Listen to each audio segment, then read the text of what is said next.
Mario Murphy walks up to News 4 for an interview. This is a very interesting time in Washington, D.C. You can still very much see the impact of what happened almost 2 weeks ago. It's sad that we can't hang out in our parks. At DuPont Circle. It's scary that, I have this in my head that I can't sit down or I have to be cautious of my surroundings. The rape culture practiced and praised by some sick DC residents and the DC Blacks prison gang has long been a standing issue in Washington, D.C., dating back to the 1970s and men like Keith Eugene Gaffney, originally jailed in 1973 for assault with intent to commit rape while armed, assault with intent to kill, 3 counts of rape while armed, kidnapping, and burglary. Gaffney has since become a public figure who frequents a YouTube channel loosely associated with the DC Blacks prison gang, where he is glorified and treated as if he's some sort of hero. Now, according to the Washington, D.C. Metropolitan Police Department, approximately 28% of sexual assault and rape victims report the offense to law enforcement. 70% of adult rape and sexually assault victims knew the person who attacked them before they were assaulted. By the time they turn 18, 1 in 4 girls and 1 in 6 boys are sexually assaulted.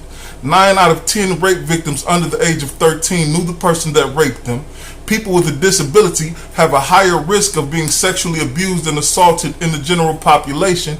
And for women ages 55 to 87, 79% of the rape victims were raped by strangers. Murphy says it was around 10:30 p.m. on Thursday, June 6th. A friend was visiting from L.A. They went to DuPont Circle to catch up. And then all of a sudden, a dark figure with gray sweatpants comes around this corner here and says, "You don't know what to do with that butt. Give me that butt." He grabs my friend by the back of the neck. All right, peace. Check it out, man. The 2 words rape and culture should not be used together, but they are in D.C., as D.C. has experienced a large amount of rapes dating back well into the 70s. You dig? That's over 50 years ago, and they're still experiencing this to the current day. Now, I don't understand how such behavior could be looked over. I don't understand how such behavior could be justified. But there are individuals, some running YouTube channels, that are both victims and that are glorifying these sorts of individuals. As spoken of in the previous clips, there's a guy from DC who's been treated as a kingpin, who was charged with assault with intent to rape and 3 counts of assault with intent to 3 counts of rape while armed. And he frequents a certain YouTube channel almost on a daily basis, and he's treated as if he's an urban hero of some sort. I don't understand it. People are choosing to look past certain issues, but I think for the most part, one, if not some of these individuals have been victimized themselves and are experiencing something similar to Munchausen syndrome. Now, there's a YouTuber with the channel loosely associated with the DC Blacks prison gang who was assaulted by a man named Fat Rat in the penitentiary. He had a knife, and I guess he was going to defend himself. Fat Rat knocked him out, took the knife, and sexually assaulted him.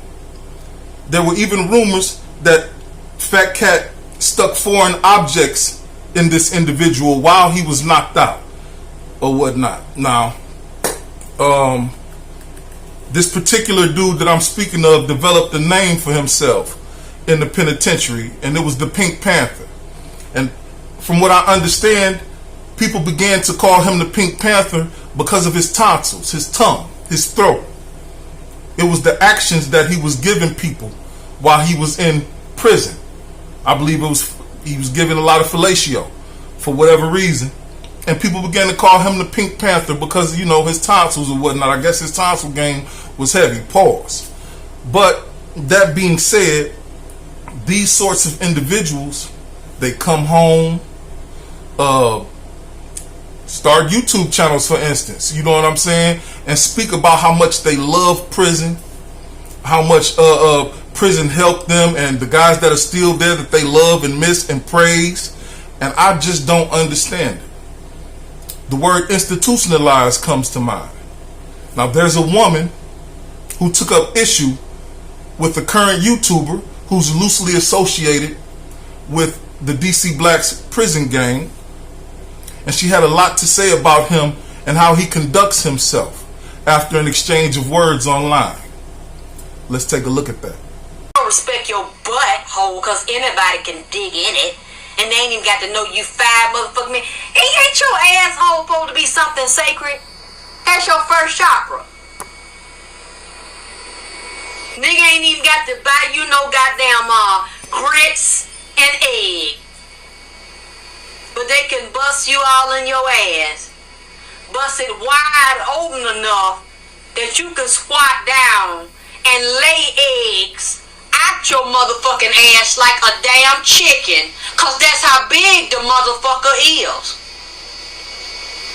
And you ain't even got to have no justification, a reason to justify letting a nigga go up in your ass. There's no deep spiritual, emotional reasoning behind it.